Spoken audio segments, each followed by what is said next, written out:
పాకిస్తాన్ రాజధాని లాహోర్ సిటీలో ఓ మహిళ తన కుటుంబంతో కలిసి ఓ రెస్టారెంట్ కు వచ్చింది. ఆ మహిళ ధరించిన దుస్తులపై ఖురాన్ అక్షరాలు ఉన్నాయంటూ ఓ వ్యక్తి మత పెద్దలకు సమాచారమిచ్చాడు. అంతే, నిమిషాల్లోనే వార్త వైరల్ అయింది. గుంపులుగా జనం రెస్టారెంట్ దగ్గర పోగయ్యారు. కొందరు మత విశ్వాసపరులైతే ఆ మహిళను కొట్టడం ఒక్కటే తక్కువ, బూతులు తిడుతూ దాడికి ప్రయత్నించారు. విషయం పోలీసులకు చేరడంతో పెద్ద ప్రమాదం తప్పింది.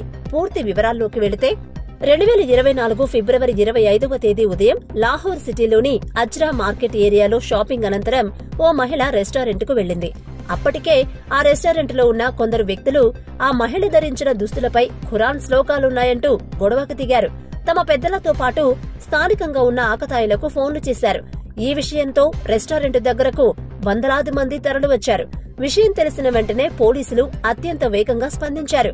అసిస్టెంట్ సూపరింటెండెంట్ ఆఫ్ పోలీస్ మహిళా అధికారి అయిన షెహర్ బానీ స్పాట్ కు వచ్చారు. పరిస్థితి ఉద్రిక్తంగా ఉండడంతో ఆందోళనకారులతో మాట్లాడారు.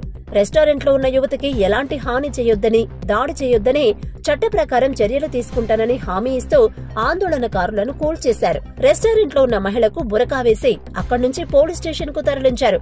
ఆమె ధరించిన దుస్తులను పరీక్షించగా అసలు ఖురాన్ శ్లోకాలు కావని, అరబిక్ భాషలోని ఖురాన్ శ్లోకాలు కావని నిర్ధారించారు. ఆన్లైన్ లో ఆ మహిళ ఈ దుస్తులను కొనుగోలు చేసినట్టు స్పష్టం చేశారు.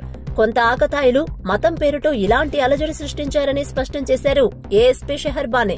ఇంత పెద్ద విషయాన్ని, సున్నితమైన అంశాన్నే అత్యంత తెలివితో శాంతియుతంగా పరిష్కరించిన ఏఎస్పీ షెహర్ బానీనే లాహోర్ మహిళలు జేజేలు పలుకుతున్నారు.